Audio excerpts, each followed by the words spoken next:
만약에 제가 음. 어떤 오디션을 보잖아요. 음. 오디션이란 거는 붙을 수도 있고 떨어질 수도 있는 네네. 상황이 동시에 있잖아요. 음. 실망하는 게 싫어요. 아. 네, 그게 조금 강해요. 저는. 아씨가 떨어졌을 때 아빠가 아버지가 실망할까 실망할까 봐. 네, 그게 저는 너무 싫어요. 근데 실제로도 실망하시는 거 표현을 하세요? 아니요, 그런 건 절대 없으신데 어. 그냥 제가 어허. 좀 그런 게 있는 것 같아요. 나는 잘해야 돼.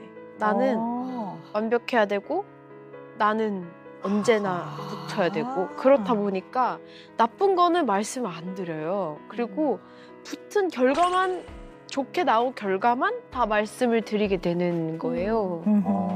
네. 솔직히 뭐 가족이 무슨 대회 나가고 그러면 응원하잖아요. 근데 고등학교 뮤지컬 콩쿠르 같은 데를 여러 번 나가서 그중에 한 번은 최고 대상도 받고 네. 그러다 보니까 만약에 최고 대상을 못 받고 다른 2등, 3등을 받으면 와 오늘 제일 잘했어 막 이렇게 하지만 사실 표정은 숨길 수가 없잖아요. 아무리 그러니까 제 생각엔 그런 걸 보고 제가 우는 거예요. 거기서. 또 섬세한 사람은 친하잖아요. 알죠. 네, 친하니까. 그렇죠. 그래서 네네. 저는 괜찮은 상태로 나오는데 눈이 마주치고 와 하면은 이제 그때 표현을 조금 바꿔보면 바하 씨 자신도 본인이 잘 못 해내는 꼴을 본인이 못 견디시는 거예요. 잘 못 해내는 꼴을 본인이 못 견디시는 거예요. 맞아요. 네, 맞죠. 네. 박사님 훅 네. 들어가서 네. 그래서 저는 이제 바하 씨가 조금 파악이 됐어요. 근데 우리 바하 씨도 성취가 굉장히 중요한 사람인 것 같아요. 네. 그래서 마치 왜 그 달리는 기차처럼 이렇게 막 달리면서 오늘 하루 막 생산적인 일을 해내고 내가 해낸 일은 결과도 좋아야 되고 뭔가 막 성취를 해서 어디에 도달을 해야 되고 성과물을 봐야 되고 그래야지만 좀 마음이 편해지고 그 상태에 있는 나만이 내가 받아들일 수 있는 거죠. 맞아요. 그렇지 않으면 내가 내 꼴을 못 견디는 건데요. 이런 사람들을 과잉 성취자라고 합니다. 과잉 성취자. 그래서 상당히 잘 해내고 있음에도 불구하고 자긍심이나 만족도가 떨어질 가능성도 커요. 그러니까 정말로 내가 받아들일 만큼 내가 잘 해내지 않으면 내가 내 꼴을 못 견디는 거죠. 그런 면이 좀 있어 보여요. 네, 과잉 성취자 같은 느낌이 좀 있어요. 네. 제가 간단한 체크리스트 좀 준비해 갖고 왔거든요. 같이 체크를 해볼까요? 네, 7문항인데요. 한번 몇 개가 해당이 되는지 한번 세어보시면 좋을 것 같아요. 네. 자, 첫 번째. 항상 나는 부족하다고 생각한다. 두 번째. 모든 일에 플랜 B를 세워놓는다. 세 번째. 하루를 분 단위로 쪼개서 사용한다. 네 번째. 무슨 일이든지 시켜서 하는 것보다 주도적으로 해야 한다. 다섯 번째. 눈에 보이지 않는 건 믿지 않는다.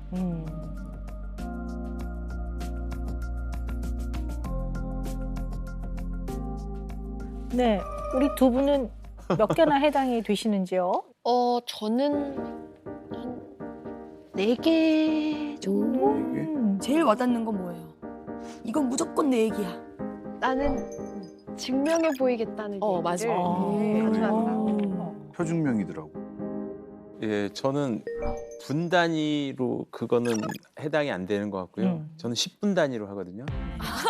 아 진짜로요. 10분. 아이고. 10분. 아, 10분 내로. 예, 뭐 1분, 1분은 2분, 아니고? 3분은 그렇게는 할 수 없는 것 너무 같고요. 쪼갰구나. 실제 해보니까 네. 1분, 2분 단위로 그거 하겠다는 거는 무모한 계획이고요. 네. 10분 단위는 가능해요. 이 중에 7가지 중에 5가지는 저랑 완전히 해당돼요. 네. 완전히. 완전히 해당되는. 아니 분 단위로 쪼개서 사용한다에 10분도 분 단위라고 아, 그래요? 봐야죠. 봐야 되나요? 네네. 예. 네. 예. 어떤 분은 그냥 오늘 하루 뭐 그냥 맛있는 거 먹자 이렇게 통으로 하루를 생각하는 사람도 있고. 상반기 하반기도 있어요. 상반기야 막. 맞아. 직업병인 것 같아요. 진짜 네. 그 아까 말씀드렸지만 공연 제작하면 분단위가 아니라 초단위거든요. 그건. 네네. 예, 예. 네. 네. 보통 4개 이상일 때 이런 면이 좀 있을 수 있겠다 이거 생각해 볼 필요가 있거든요. 근데 이제 뭐 다 그런 건 아니지만 약간 일중독자, 워커홀릭스 그렇겠다. 이렇게 될 가능성도 꽤 높아요. 왜냐면 워커홀릭스는 그냥 일을 열심히 하는 거하고 좀 다르거든요. 뭔가 일을 하고 있지 않으면 불안해요. 그래서 막 괴로워하면서도 일을 해요. 이렇게 생산적이고 성취된 결과를 보지 않는 것 자체가 더 불안하고 더 힘들기 때문에 그걸 하는 거거든요. 그래서 어떻게 보면 못하는 내 꼴을 받아들이지 못하는 바하시나 실수를 한 내 모습을 다시 겪고 싶지 않은 아버지나 뭐 출발은 네 같은 선상에서 그러네. 출발했다고 볼 수가 있죠. 근데 네. 저는 이게 과잉 성취작으로 해서 과잉이 붙어서 그런데 사실 선생님 네. 과잉이랑 단어가 주는 좀 부정적인 이미지가 있어서 그렇지 네. 사실은 좋은 거 아닌가라는 생각도 저는 자꾸 들거든요. 네, 맞습니다. 뭔가 열심히 해서 성취라는 게 왜 나쁩니까? 근데 그러니까 건강한 의미로서의 성취가 되려면요. 뭔가를 해냈을 때 자긍심이 느껴지면 이게 건강한 거예요. 근데 이게 성취를 해나가는 과정에서 내가 세워놓은 기준보다 못했을 때 자괴감이 들고 못해낸 내 꼴이 불편하면 이거는 자긍심이라기보다는 성취 자체에 너무 몰두한다고 보는 거죠. 그래서 과잉 성취자라는 표현을 쓰는 거죠. 네, 제가 사전에 그 문항이 많은 MMPI하고 문장 완성 검사를 좀 해보시라고 드렸었는데 제가 그걸 좀 분석을 해갖고 왔거든요. 근데 제가 좀 몇 가지 마음에 좀 걸리는 게 문장 완성 검사에서 내가 정말 행복할 수 있으려면 그랬더니 바하 씨가 뭐라고 쓰셨냐면 세상에 아무것도 없어야 한다. 다른 친구들이 모르는 나만의 두려움은 자신감이 그렇게 있진 않다. 무슨 일을 해서든 잊고 싶은 것은 여태까지 살아왔던 날들 전부 내가 저지른 가장 큰 잘못은 내가 나를 깎아내리는 생각을 한 것. 이렇게 표현하셨어요. 그러니까 보면 정말 누구라도 부러워할 만큼 당당함에 독립심과 이런 게 있음에도 불구하고 상당히 불안하고 또 어떨 때는 두려움도 있고 그걸로 사실 좀 힘들어하는 부분이 분명히 있다는 얘기죠. 그리고 MMPI 검사를 제가 분석을 좀 해봤는데요. 나는 거의 언제나 우울하다. 거의 인생살이가 나에게는 힘이 든다. 때때로 나는 전혀 쓸모없는 인간이라고 생각한다. 나는 전혀 쓸모없는 인간이라고 생각한다.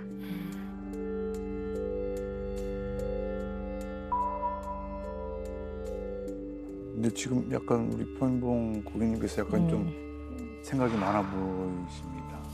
그러니까 저 네. 뭐 제가 생각했던 것보다 훨씬 더 힘든 마음이 안에 있구나. 그걸 처음 알았어요.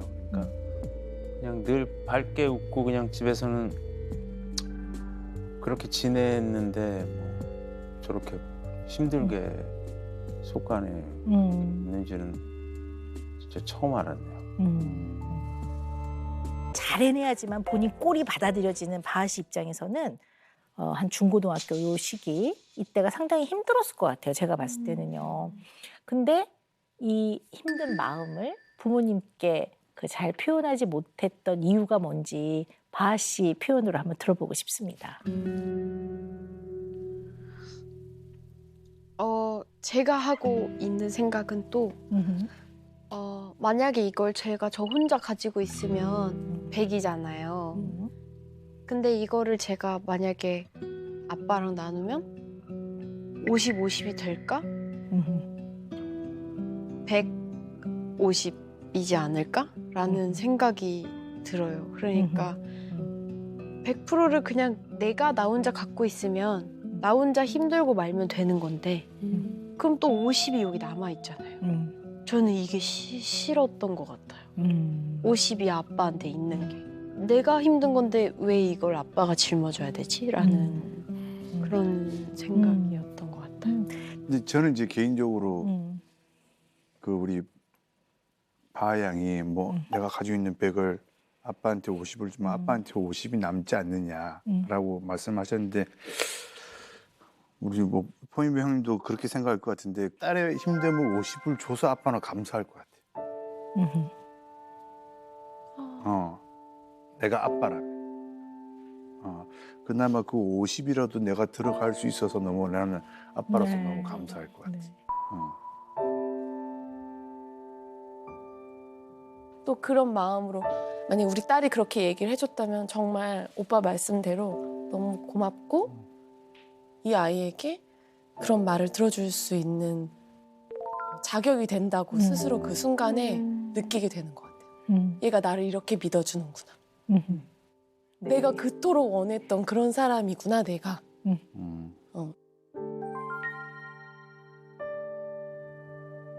근데 생각보다 부모 자녀 관계가 좋아도 너무 가까운 부모한테 이야기를 쉽게 못 꺼내는 사람들이 꽤 많아요. 그러니까 정말 가슴속에 제일 힘든 부분을 그걸 꺼내지 못하는 게 꼭 부모를 신뢰하지 못한다든가 사이가 나빠서만은 아니에요. 사이가 좋고 신뢰해도 너무 가까운 사람한테 이것을 꺼내는 게 어떻게 보면 익숙하지 않은 사람들은 이걸 잘 못 꺼내는 경우들도 많아요.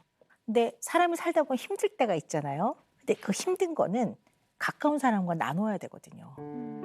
가깝고 중요한 사람이기 때문에 나누는 거거든요. 그리고 나의 가깝고 중요한 사람이 나에게 힘들다고 말했을 때 그 일을 해결해 주기는 어려워요. 그냥 들어주는 거예요. 잘 경청해서.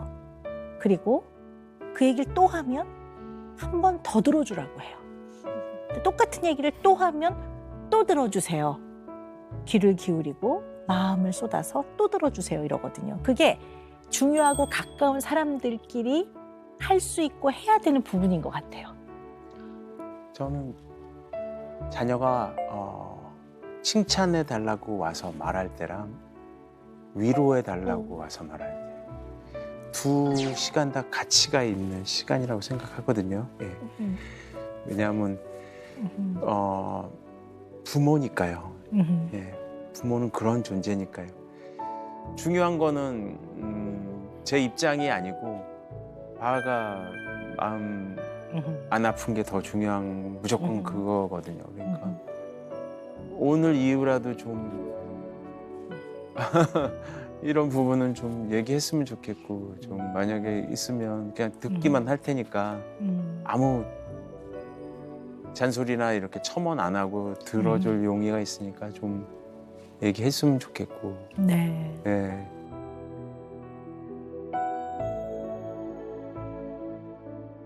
오늘 뿌려드릴 은영 매직은요. 네.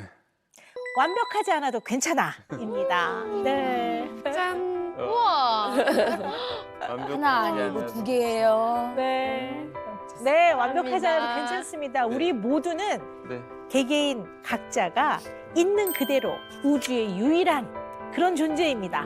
잘하지 않아도 성공하지 않아도 또 뭐 어떤 모습이어도 우리가 인생에 최선을 다한다면 네, 완벽하지 않아도 괜찮습니다. 네. 네, 우리 모두 다 소중한 존재들입니다.